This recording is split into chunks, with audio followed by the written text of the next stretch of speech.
കുറച്ചെങ്കിലും വിവേകം ഉണ്ടെന്നാണ് ഞാൻ കരുതിയത്. എവിടാ, കൊച്ചു കുട്ടികളെക്കാട്ടിലും മോശമാ നീ. നീ എന്തിനാണ് അവളോട് അങ്ങനെയൊക്കെ പറയാൻ പോയത്, അതും ഈ അവസ്ഥയില്? മരണം കൊലപാതകമാണെന്ന് ഏതാണ്ട് ഉറപ്പിച്ചു കഴിഞ്ഞു. അന്വേഷണം തുടങ്ങിയെന്ന് അറിയാൻ കഴിഞ്ഞത്. അന്വേഷണം കഴിയാതെ നമ്മളൊരിക്കലും ഒരു തീരുമാനത്തിലെത്താനേ പാടില്ലളിയാ. മോനെ, എനിക്ക് മനസ്സിലാവുന്നില്ല. എന്തും വിശ്വസിക്കാനുള്ള അവകാശം നിനക്കുണ്ട്.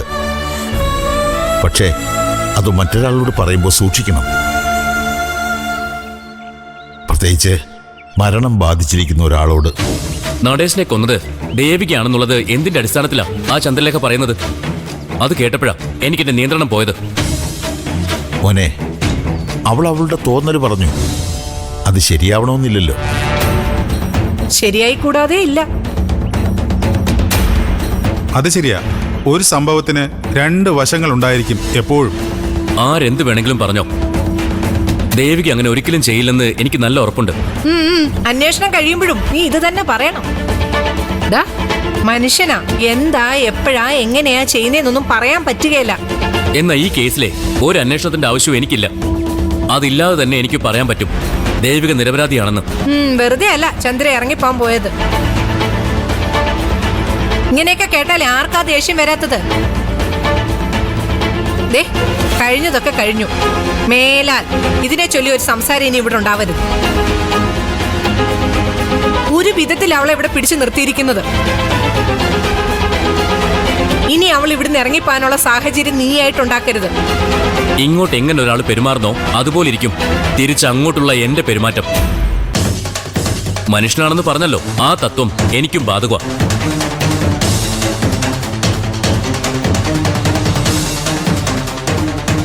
കൊലപാതകമല്ല, ആത്മഹത്യയാണെന്ന് വിചാരിക്കുക. എന്നാലും പ്രശ്നം അവസാനിക്കുന്നില്ലല്ലോ. അവസാനിക്കുന്നില്ല. ആത്മഹത്യയാണെങ്കിൽ തന്നെ അതിനും കാരണം സിദ്ധുവാ. ചന്ദ്രയുമായിട്ടുള്ള കല്യാണം മുടങ്ങാൻ ഇവനല്ലേ കാരണം? ഏതൊരച്ഛൻ അത് സഹിക്കാൻ പറ്റുക? അതിന്റെ വിഷമത്തിലായിരിക്കും നടേശൻ സാർ വിഷം കഴിച്ചത്. അല്ലെന്ന് പറയാൻ പറ്റുമോ ആർക്കെങ്കിലും? കൊന്നതാണെങ്കിൽ അതിന്റെ കാരണം ദേവിക, ആത്മഹത്യയാണെങ്കിൽ അതിന്റെ കാരണം സിദ്ധുവാ. രണ്ടായാലും ചങ്ങാതിമാര് തന്നെയാ കാരണക്കാര്. അത് പറയുമ്പോ ന്യായീകരിക്കാൻ വന്നിട്ട് കാര്യമൊന്നുമില്ല. ഞാൻ പറഞ്ഞതും ചന്ദ്ര പറയുന്നതും സത്യം തന്നെയാ. അതിലൊരു മാറ്റവും ഇല്ല.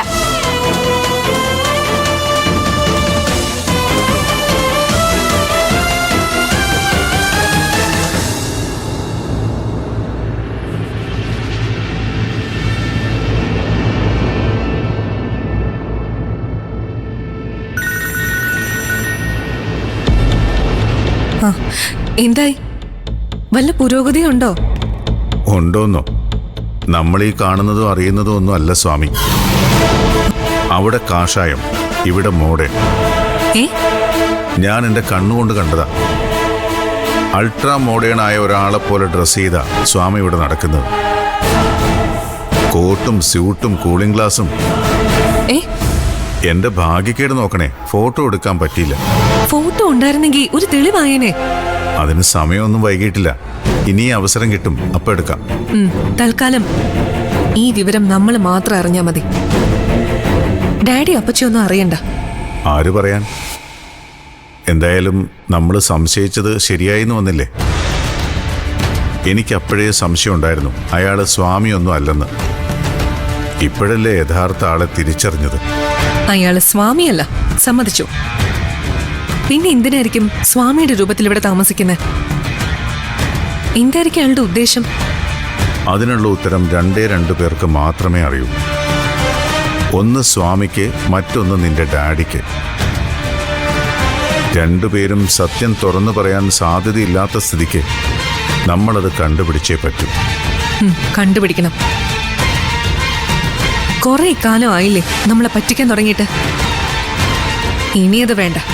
എന്തായാലും എല്ലാവരും ഒന്ന് സൂക്ഷിക്കുന്നത് നല്ലതാ. ഇങ്ങനൊരു വേഷപ്പകർച്ച നടത്താൻ സ്വാമിക്ക് പറ്റുമെങ്കിൽ ഭാവം മാറാനും പറ്റും. എന്തും ചെയ്യാൻ മടിയില്ലാത്തവനാ സ്വാമി എന്നാ എനിക്ക് തോന്നുന്നത്. അതുകൊണ്ട് കളിക്കുന്നത് സൂക്ഷിച്ചു വേണം. എനിക്ക് പേടിയൊന്നുമില്ല. ഇരട്ട വേഷത്തിൽ എന്തിനു നടക്കണം? അതിനുള്ള ഉത്തരം നമുക്ക് അറിയണ്ടേ? അത് നമ്മൾ അറിയും. അത് നമ്മുടെ അവകാശം. ശരി ശരി, എന്നാ ഞാൻ പിന്നെ വിളിക്കാം. ഒരു ഫോട്ടോ സംഘടിപ്പിക്കാൻ പറ്റുമെന്ന് നോക്കട്ടെ. നോക്ക്.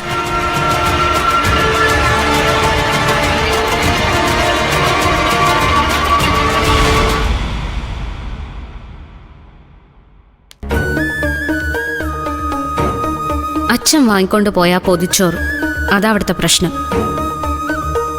അതുമാത്രമാണ് നടേശന്റെ മരണമായിട്ട് അച്ഛനെ ബന്ധിപ്പിക്കുന്ന ഏക ഘടകം. എനിക്കറിയായിരുന്നോ മോളെ, നടേശൻ സാറിന് ഇങ്ങനെ ഒരു ദുരന്തം വരാൻ പോകുന്നതെന്ന്. അറിഞ്ഞിരുന്നെങ്കിൽ ഞാൻ ഒരിക്കലും ആശുപത്രി പോലും പോകത്തില്ലായിരുന്നു. പോസ്റ്റ്മോർട്ടം റിപ്പോർട്ടിൽ എന്താ പറയുന്നതെന്ന് നമുക്ക് വ്യക്തമായിട്ട് അറിയില്ല. വിഷമുള്ളിൽ ചെന്നാണെന്ന് മാത്രം അറിയാം. ആ വിഷം ഏതിൽ നിന്ന് വന്നു? മദ്യത്തിൽ നിന്നാണോ അതോ മറ്റു വല്ല സാധനങ്ങളിൽ നിന്നാണോ?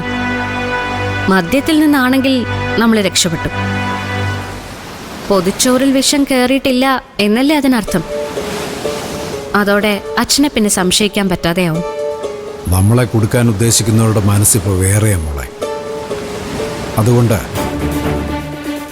പൊതിച്ചോറിന്ന് തന്നെ വിഷം ഉള്ളിൽ ചെന്നു എന്ന് വരുത്തി തീർന്നു.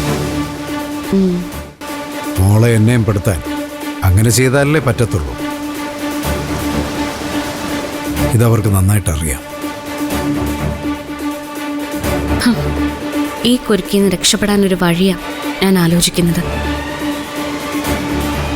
പോലീസ് അടക്കം സകലരും ചന്ദ്രയുടെ പക്ഷത്താ. സത്യം ബോധിപ്പിക്കാൻ ഒരു മാർഗവും കാണുന്നില്ലല്ലോ അച്ഛാ. ആ, മോള് വിഷമിക്കാതിരിക്കുക. എന്തെങ്കിലും ഒരു വഴി തെളിയാതിരിക്കത്തില്ല. ആ റൂബിക്കാണല്ലോ കേസ് അന്വേഷണത്തിന്റെ ചുമതല. അതാ നമ്മുടെ മറ്റൊരു പ്രശ്നം. ഒരു ലൂപ്പ് ഹോളും ഇല്ലാത്ത ചാർജ് ഷീറ്റ് തയ്യാറാക്കാൻ റൂബി വിചാരിച്ചാൽ സാധിക്കും. അത് അത്ര എളുപ്പമല്ല അച്ഛാ ഒരു പോരാന്നുള്ളത്.